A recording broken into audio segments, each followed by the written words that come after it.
Hey, Tasha here. And today I want to talk about alliances and asking for help. So, my mean coach, Heather, made me pick a word for this year, and I didn't want to. I don't like picking a word. I feel like that's like so trendy. And so she made me do it.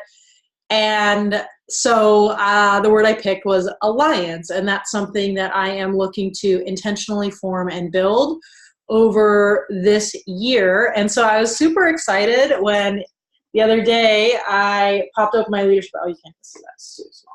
And the leadership principles, healthy alliances. And I read this story that was so cool. So it's just talking about the passage is talking about how David possessed foresight to know he couldn't do it alone. But I want to read you the story. It's so awesome.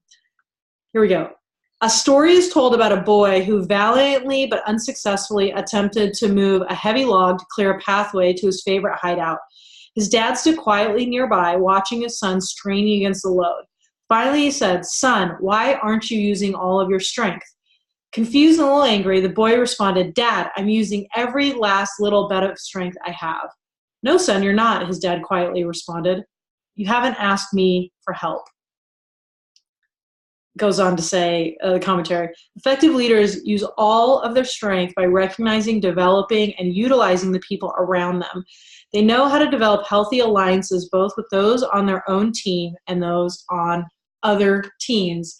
And I just loved this story because there is nothing great that we can do in the world in isolation. And I think that so many people try to do that. And as I was preparing the content or looking through the content that had previously been prepared on, some wisdom from Proverbs and how like we can't do it all alone, the story just struck out to me.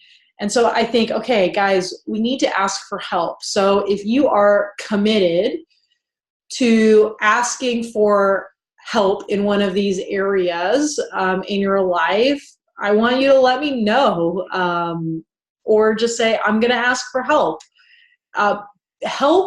Asking for help doesn't mean you're desperate.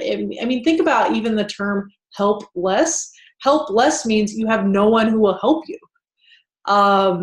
And we want to help each other. That brings a lot of joy. So here I wrote down 5 areas in regards to asking for help. So number 1, you are in business, get smart business coaching. Now you may be thinking, well, obviously you'll say that, how should you run a coaching company? I do run a coaching company. I also have my own coach that is on contract, and I pay for coaching for my members of my team because it's so important to have someone with wisdom that you can reach out to in a pinch. I just got a call from one of my clients who's amazing. And, she was struggling with something. And so I'm her coach. And so I helped her through it and she felt better. Yesterday, one of my clients joked that her goal in life is to have an entourage. And one of the pieces of her entourage would be a coach that she could just call anytime that was like always available for her. And there's so much wisdom in having someone who knows how to do the thing you're trying to do. Yesterday, I went and had lunch with my uncle. He owns multiple businesses and he's really successful. And it had been a long time since I had lunch with him. And we sat down and we talked about stuff, and we talked about how things turned around when I hired my coach and how great she is and all that. So I think that is really, really important. Number 2, household help. Guys, some people are like, well, I want to run a successful 6-figure business, and I homeschool my 6 kids, and I do all the laundry, and I do all the cooking, and I do all the cleaning, and I'm like, okay, get some simple household help. What you're trying to do might be inhuman. Number 3, project help from a specialist. So if there's something that you know how to do, or kind of know how to do, or don't really know how to do, and it's a project, could be a one-time thing, consider seeking out a specialist to do it instead of going through the whole learning curve yourself if it's a one-time thing. That could be just a huge godsend for you. Number 4, connections, and be specific. When you're looking for something specific, let people know what you need, not in a desperate way, but if you're trying to help other people, it's good that people know that you're trying to help other people, because those connections are super, super important.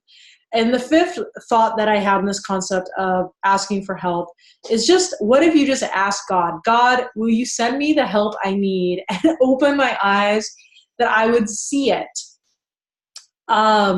Maybe he'll surprise you. God knows what we need better than we know what we need. And so what if every day we just said, hey, and God, like, if I need something, if I need some help with what I'm trying to do in accordance with your will you shoot that over to me? But the thing is when someone shows up who is like, hey, I can help you with this thing, we cannot be so stubborn or egotistical to say, no, I got this. We need to accept that gift from God. So those are my thoughts on this story of, are we using all of our strength? And what if we did? So let me know what you think about this topic, or what stood out to you. I would be super grateful to carry on the conversation. All right, have a good day.